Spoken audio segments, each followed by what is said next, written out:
It's said patience is a virtue. But it could also be said that it might be a virtue, but that doesn't mean it's also isn't a major headache, right? Patience is a pain.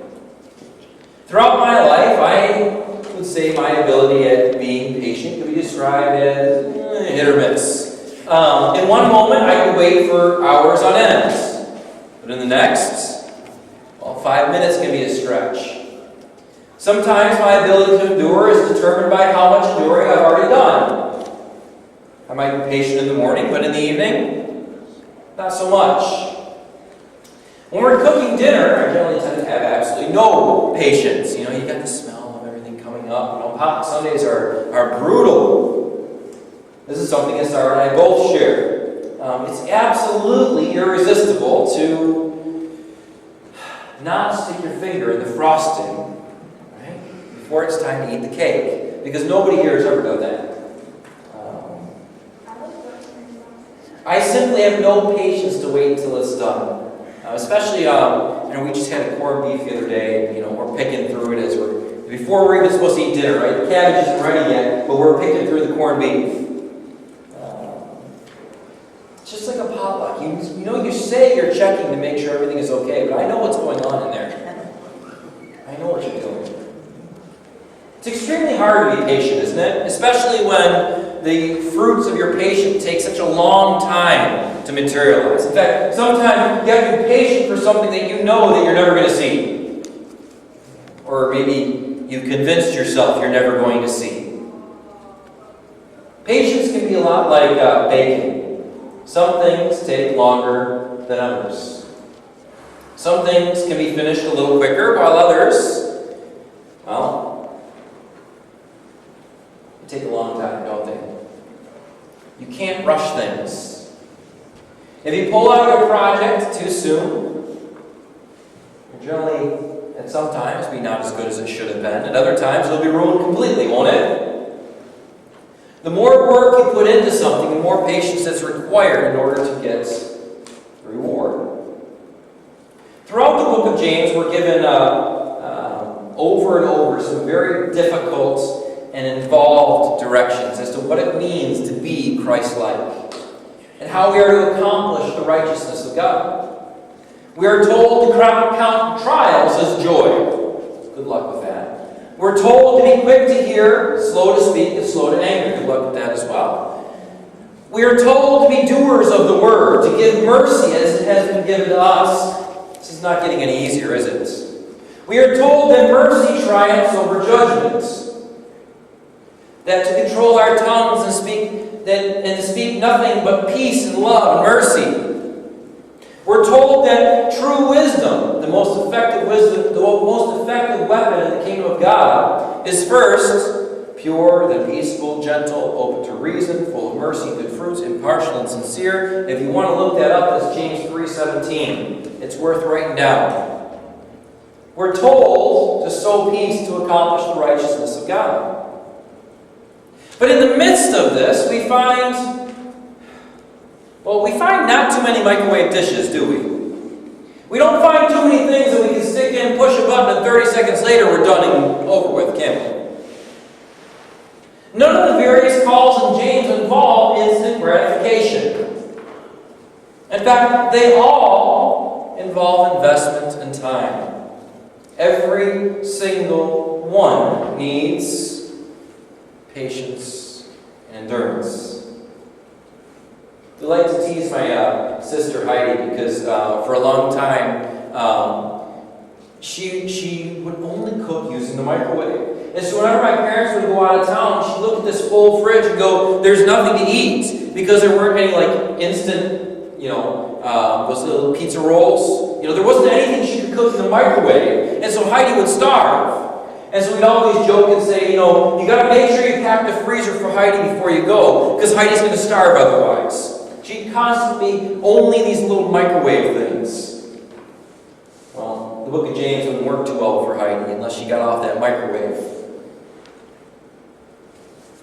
James 3:18 tells us that a harvest of righteousness is sown in peace by those who make peace.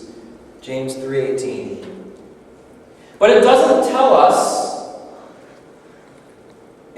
even get to be the ones that get to harvest the product of our own sowing. Okay? A harvest of righteousness is sown in peace by those who make peace, but who gets to harvest it? Isn't that the problem? I wouldn't even say sometimes, most times. We get the gift of being able to sow all these great things, but will you ever get to see what happens with them? It's like sowing a garden, right? Sometimes you sow things like corn and it pops up. Our corn is this tall. Woohoo, that's great. But our sunflowers, only 2 of them popped up, and they're that tall, and they're falling apart. That didn't quite work out. But then if you're sowing things like pineapples or grapes, do you know that it takes 7 years before the pineapples having grown before you can even harvest them? If you cut the fruit off the plants, they won't be sweet. 7 years before you get one good crop. Well, what if I've moved in 7 years? I've only been here in Oswego for a little more than 5. 7 years is a long time, isn't it? I would have had to start my pineapples from day 1, and I'd still be waiting for 2 more years, even though, pineapples out here, they're not going to grow, are they? Oh, not with our weather. We may not even see the fulfillment of our patience. This is hard. But James isn't ignorant. He's not ignorant of the difficulty and even near impossibility of such patience and endurance. That's why we find towards the end of the book of James a final call, again, to patience and endurance. A call to confidence and steadfastness. Look over to James chapter 5. James chapter 5, verse 7 through 11. I'm going to have to read it off here because I left my Bible in the other room. But James chapter 5, verse 7 through 11. It'll be up behind me as well. It says, "Be patient, therefore, brothers, until the coming of the Lord. See how the farmer waits for the precious fruit of the earth, being patient about it, until it receives the early and the late rains. You also be patient. Establish your hearts, for the coming of the Lord is at hand. Do not grumble against one another, brothers, so that you may not be judged. Behold, the judge is standing at the door. As an example of suffering and patience, brothers, take the prophets who spoke in the name of the Lord. Behold, we consider those blessed who remained steadfast. You have heard of the steadfastness of Job, and you have seen the purpose of the Lord, how the Lord is compassionate and merciful." As if the message, be patient, isn't hard enough, we have to remember that James is not calling us to some general act of patience. So, just wait on the Lord. It's not all fluff, is it? But specifically, he's saying, be patient in all those things he's been talking about for the last 4 chapters. Acts of sowing peace and mercy. Be patient in that. These are not simple things to do. Not simply because they involve no small amount of turning the other cheek, but because they're slow. We all want instant gratification. If I treat you nice, I expect you to treat me nice, right? And so if you treat me poorly after I've treated you nice, what am I going to do? Well, James says I should continue to treat you nice because it's not about how I'm treated, but it's about what I'm doing. I should keep going over and over and over and over and over again. Because my relationship with you isn't about what I get from you, it's about what I can give to you. Isn't that what Jesus came and did, right? You will do the same things I do, and greater things than this you will do. Well, what did Jesus do? He came to live his life in a relationship, not for the sake of what he could get out of it, but he did it for the sake of others. Don't you think we're also called to give no small amount of endurance and patience with each other? Constantly pouring out that peace and mercy that he called us to. Remember? Those who sow peace, great harvest, right, of righteousness. Okay? You're slow. If we're to differentiate between the results of the kingdom of heaven and the results of this world, God's methods, the world's methods, we could say that the kingdom of this world, well, it provides instant gratification, instant fruit. if you try to say something nasty to me after I've done this good thing for you, and I put you in your place, it feels good. Man, you got what you deserved. I set you straight, and it felt good. Instant gratification, instant fruit. But the kingdom of heaven, it takes days, years, and lifetimes of cultivation in order to produce fruit. So why should we even bother waiting for years and even a lifetime for the effects to become evident when I can get the results right now and give you exactly what you deserve? Ultimately, that's the problem with peace. There is no instant gratification of peace. So why not choose the pattern which gets me my rewards right now? Well, this argument can be made if the products produced by both were the same. Is the quality of the product we receive instantly the same as the quality of the product that we have to wait a lifetime for? In fact, is the quality of the product that we're going to receive instantly isn't even something that we want to receive? Because I might have put you in your place, but when I call you tomorrow, what's going to happen? What have I sacrificed? What have I lost? And what I have lost does it measure up to what I have gained? Probably not. People are more important than things, thoughts, opinions. People are more important than anything. The product of peace and mercy is not the same as anger and force. The pattern of this world might produce something that seems to be good for a moment, but inevitably, it's a deception. What you sow is what you will reap. We've heard that a few times before, haven't we? If you sow anger and force, or let's put it this way, if you yell, you won't get peace, but rather you will get further anger and force, more yelling. You see a connection, right? Yelling is never, ever, ever, ever acceptable practice. Because it doesn't solve issues, it creates issues. The issue is not which fruit is better. Because if we look at it, it's pretty obvious which fruit is better. The fruit of the kingdom of heaven is far better.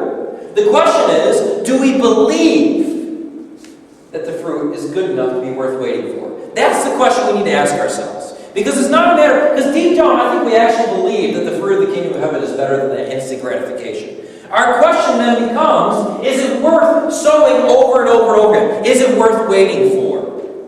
Because there are some things in life where we say, yes, this is better than that, but because of how long it'll take to get to that, it's better to have this now. But is the fruit that's offered through the kingdom of heaven, is that worth waiting for? Is it good enough to endure over and over and over again to wait for it?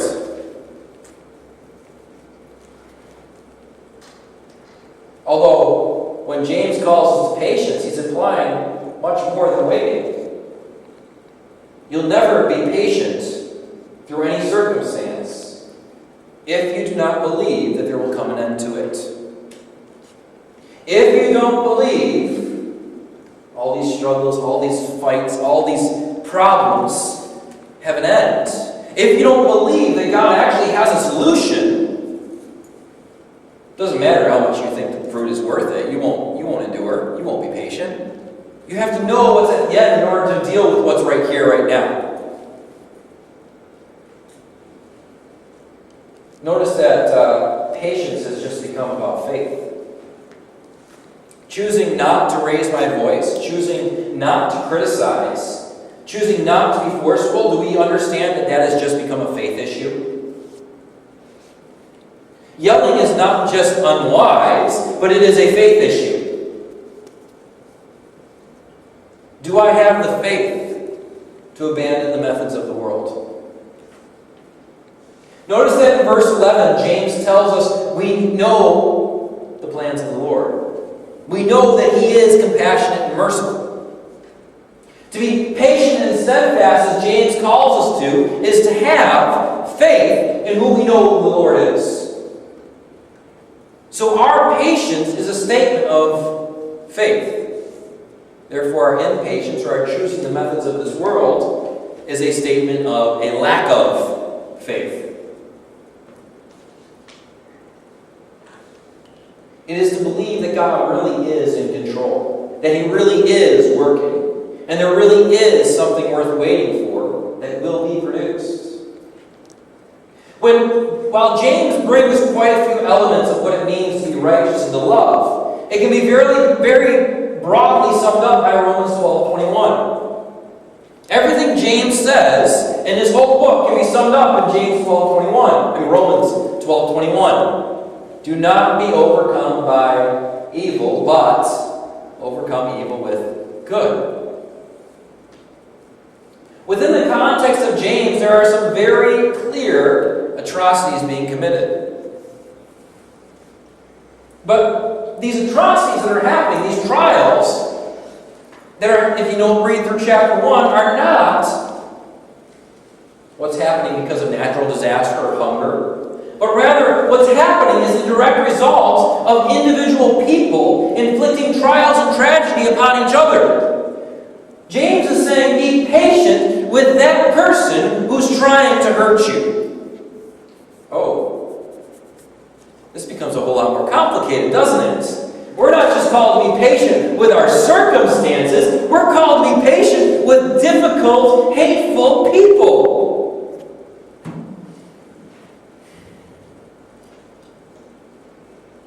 In fact, in James, there's some evidence to suggest that it might be going so far as to say there is physical violence in the church, and you are to be patient and peaceful to them, not returning the same kind that they have given to you. James is not talking about trials and fights with the outside world, but he's talking about evil being perpetrated within the walls of the church. James called, therefore, upon the churches to overcome all of this evil with good. To overcome the gossip that we've heard repeated about ourselves. Those words that have been said in secret, but guess what? Secret words don't remain secret very long, do they? From one ear to the next, to the next, to the next, until everybody knows it. Nobody might be talking about it, but everybody knows it. To overcome that evil with good.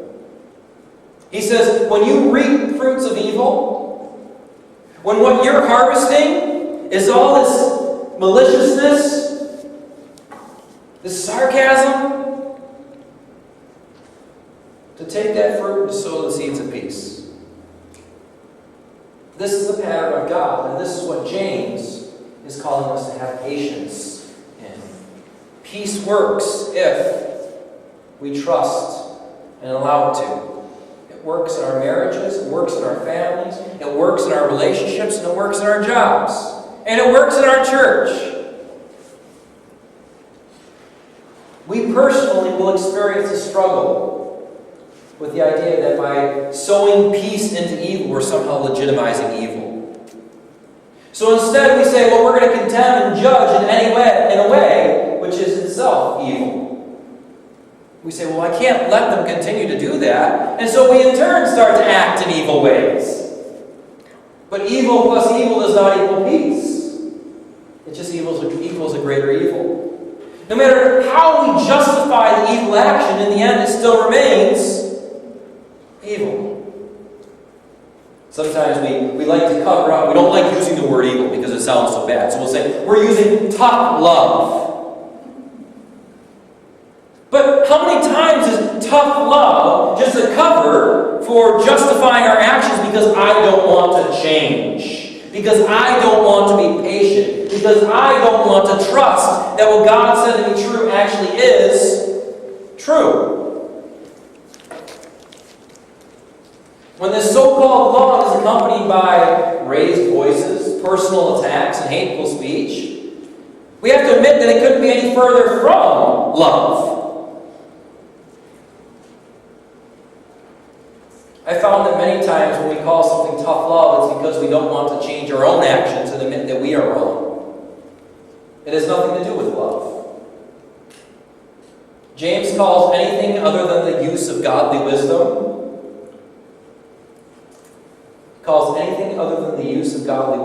earthly, unspiritual, and demonic. Okay. So James says anything we use that is not earthly wisdom is unspiritual, earthly, and demonic. Alright. So what does James say is spiritual wisdom? Well, wait, we talked about this earlier, right? James 3:17. Wisdom from above is first pure, then peaceable, gentle, and reasonable, full of mercy and good fruits, impartial and sincere. So in other words, James is saying anything that does not use those qualities is earthly, unspiritual, and demonic. Never thought of yelling as demonic, did you? Do we hear the force behind that statement? Any action that is not peaceable, gentle, etc., is unspiritual and demonic. To be patient and have faith in God is to believe that to sow anything other than peace is evil and demonic. It's to believe that God's way works, even though, frankly, it doesn't make much sense. I'll give you that. Most of the time, it doesn't make much sense. But hasn't God shown over and over and over and over again that it does work? I mean, isn't that what He treated us with Jesus, and yet here you are? Somehow, Jesus' life worked for you, and that's how God treated you. Aren't you a living testimony to the fact that God's methods do work? As we're told in Ephesians, we do not war against flesh and blood, but against evil and darkness. Therefore, why would we use weapons which target the flesh and spirit instead of those which target the darkness? If we're to confront and combat the darkness, what is the best weapon? If it is completely dark in here, what is the best thing for me to do to drive out the darkness? Probably to walk over and flip a light switch, right? It's of course the light. If we are to combat evil and sin, it must be with the very thing that drives out evil and sin. You don't get rid of the dark by bringing in more dark, do you? In fact, nobody would ever know you brought in more dark because it's dark. You can't see anything.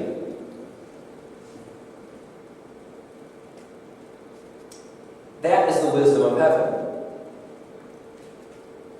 So, why then do we confront, refute, and fight against one another with harsh words, violent spirits, and condemning judgmental attitudes?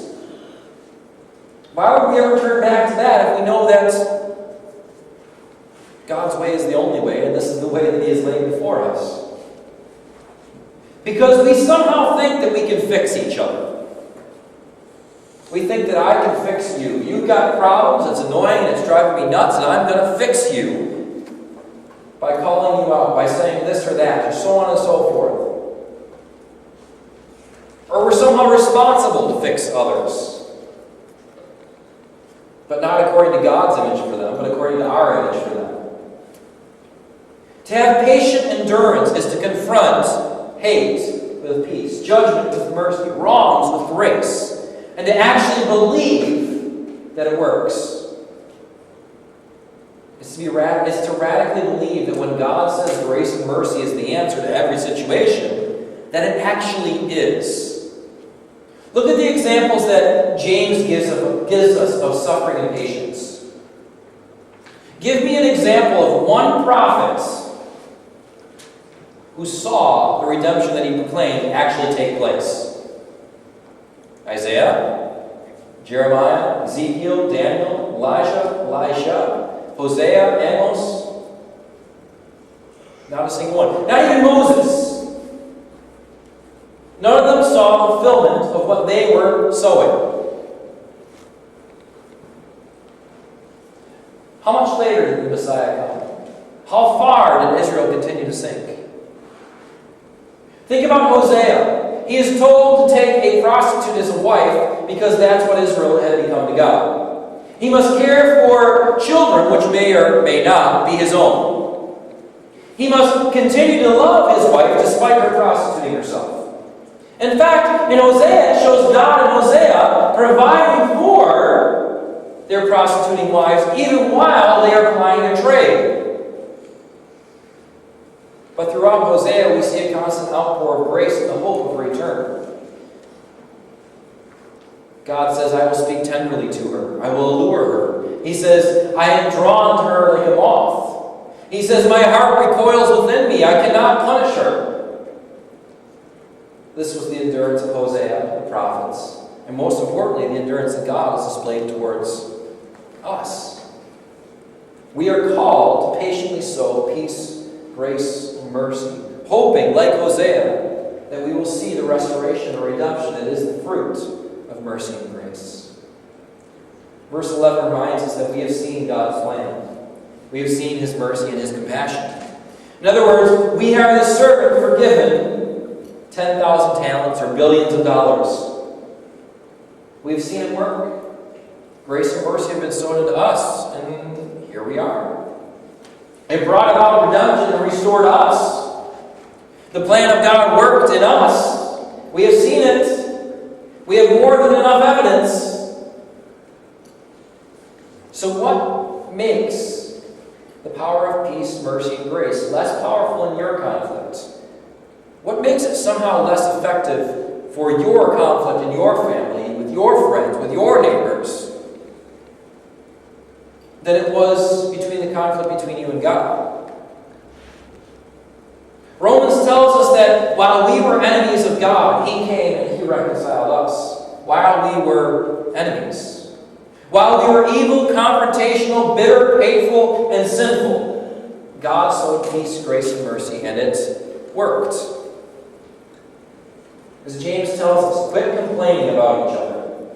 Quit grumbling. Quit believing that they will never change or that they are somehow deserving of less mercy than you. We are to love not because we're commanded to love, but because they need love and because we have been loved. We are to forgive not because we have to, but because they need to be forgiven and we have been forgiven.